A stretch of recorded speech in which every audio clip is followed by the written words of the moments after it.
Okay, Mr. President, let's finish up on I'd like us to move to the next issue, Mr. President. Thank you very much. We've spent quite a bit of time on the first topic. Yes. Because, of course, it's the hot topic in the country. Yes. Let's go to another hot topic, Mr. President. And this is on the matter of security and religious matters. Lofty. Shukran sana. Mheshimiwa Rais, swali la kwanza kuhusiana na masuala ya usalama wa taifa ni kiazi moto na donda ndugu ambalo limechipuka katika eneo la Malindi kule Shakahola katika msitu ule wa Chakama. Kufikia sasa ama kufikia jana tangazo lilotolewa ni kwamba iliripotiwa Wakenya 610 hivi hawajulikani waliko. Wakenya 201 na zaidi wamefariki, wengi wao wakiwa ni watoto.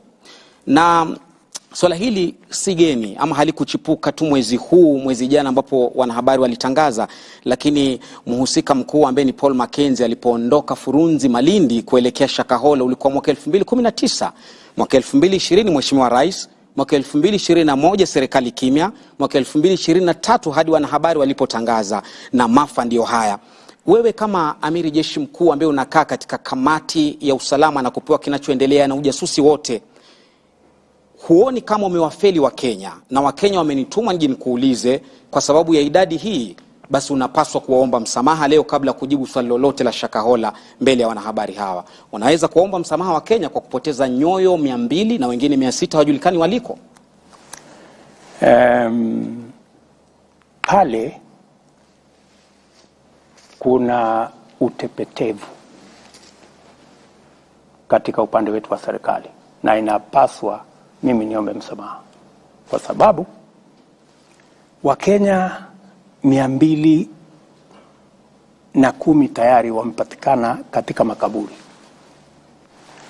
Tuko na shirika la upelelezi, tuko na shirika la ujasusi, tuko na askari polisi, tuko na assistant chief, tuko na wazee wa nyumba 10, tuko na wale wote ambao wako kule. Hapo kumetokea makosa, na siwezi kusema ya kwamba kuna vile tunaweza kukwepa lawama. Tuko na makosa, na kwa sababu kuna makosa ni vizuri tuwaombe Wakenya msamaha kwamba jambo hili lilitendeka tukiwa na serikali. Nikishasema hivyo, huyu bwana Mackenzie na wenzake alishajulikana kwamba kuna jambo lenye dosari anafanya. Ameshikwa akapelekwa kotini kamwachilia. Ameshikwa tena akapelekwa kotini wamemwachilia. Hii safari sasa ameachiliwa, ndio amekuja sasa akaongoza haya maovu akitumia dini,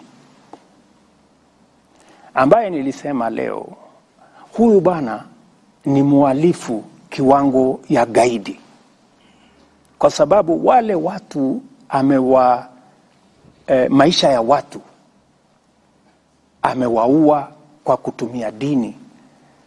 Hatuwezi kuelewa ni vipi, lakini nimeambia taifa ya kwamba hii jambo, na ndio nimeweka jopo mara 2. Jambo la kwanza nimeweka jopo ambaye tunaita Judicial Commission ifuatilie uhalifu na ituambie ni nani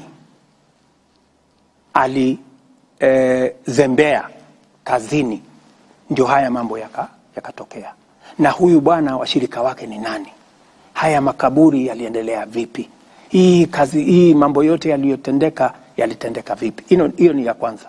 Ya pili, nimeweka pia task force ya watu ambao wengi wao ni watu wa dini, kwa sababu dini ni mahali ambapo tunapaheshimu sana. Sisi wengine wetu ni Wakristo, tunamwamini Mungu, na tunaamini dini ni mahali ambapo watu wanakimbilia wakiwa na matatizo na mashaka. Lakini pale wahalifu na watu wenye nia mbaya na watu wa mauaji kama vile Mackenzie na wenzake wanapotumia dini, ni vipi tutazuia jambo hili lisifanyike tena katika taifa letu la Kenya? you know. So I am not taking it lightly, you know. I am taking responsibility that as president, this should not have happened.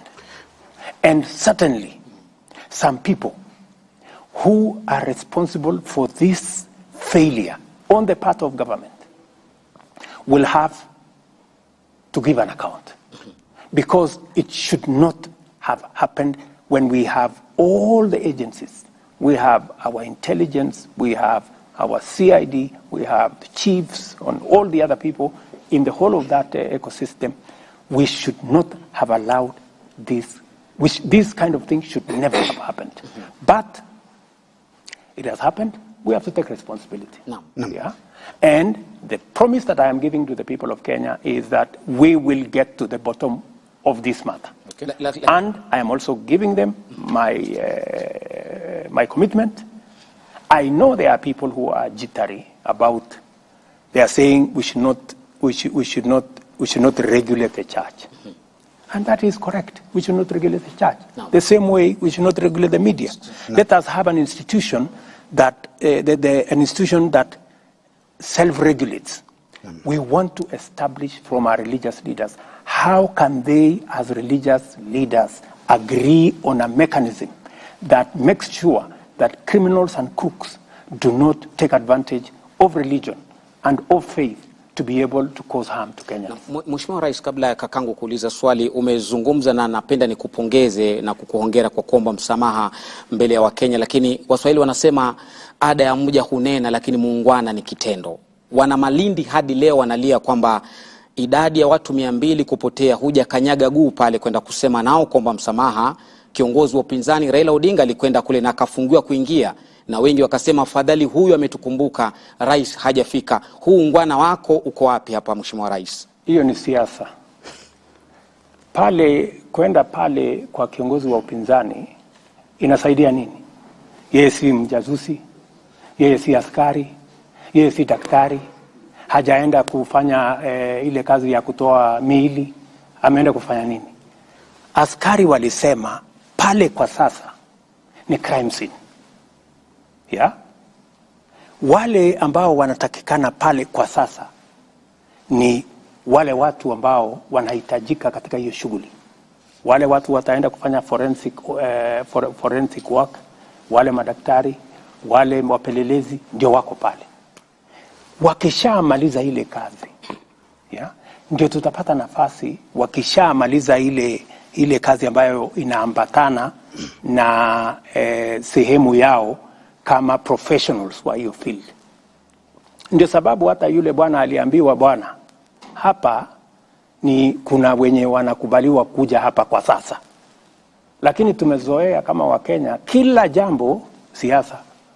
Unajua sasa mimi nimekuja hapa, kama huna ya kufanya pale unaenda kufanya nini? You know?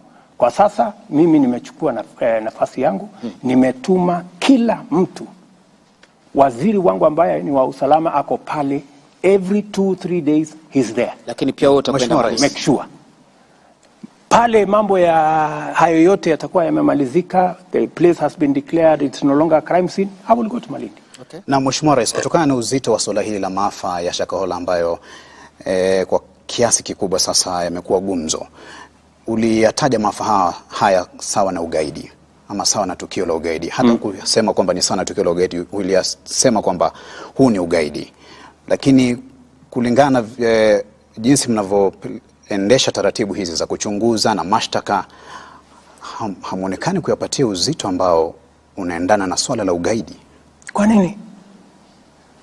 DPP amekuwa pale, DCI amekuwa pale, mkubwa waziri mwenyewe amekuwa pale. We have close to, I think, 150 different officers in Malindi. In fact, we transferred all the other officers from Malindi, the ones that were there before, so that we have a clear picture of what to do in that scene of crime.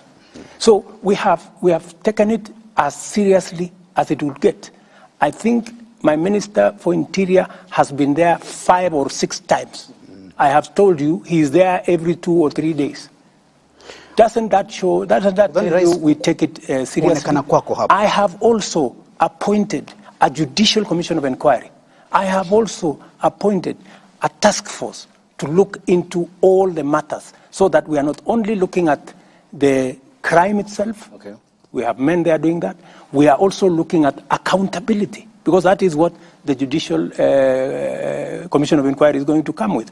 And we are also looking at how do we prevent this from happening again by appointing a task force. Okay. So if there is something in the level of seriousness, yes, Mr. President, we have taken it very seriously. Mr. President, just to be clear on this, tonight you have mentioned my fellow countrymen and women. Yes. On many occasions. Yes. Your fellow countrymen and women, the Kenyan people, want to understand why the government has locked out the media in Shakahola. Question number 2, because the media has been locked out, your fellow countrymen and women want questions answered. Because you're the commander-in-chief and you get raw intelligence and briefings every morning here at State House. What exactly is the true picture of Shakahola? If it was meant for the media, you know, Abdi, even if you went to Shakahola, would you go and film the graves and bodies that are disintegrated and take it to the people of Kenya? Would you do that as a responsible journalist? There are ethics that guide us. We can't do that. Yes. But why the blanket? There is absolutely media blackout? There is absolutely the scene that is there is not a scene to report. Yeah, the scene that is there is not a scene to report. And my friend, what would be there to hide about graves and dead people? Surely. Tell us the true picture now. Because you get the intelligence, isn't it? I get the intelligence. And you label yourself as But do you know why there is intelligence? Yes. There is intelligence because there is a limit as to how far you can go with intelligence. If intelligence was meant for the media, it wouldn't be intelligence. Okay, not the media per se. It's the Kenyan people who want answers. But you are the media. Hang on, Mr. President. There is a way I am going to communicate to the Kenyan people when the time comes. It's through us, the professionals in the media. That's why here we are tonight. You speak to the Kenyan people about a raft of issues. Now, the Kenyan people want to understand the concerns that they have about Shakahola.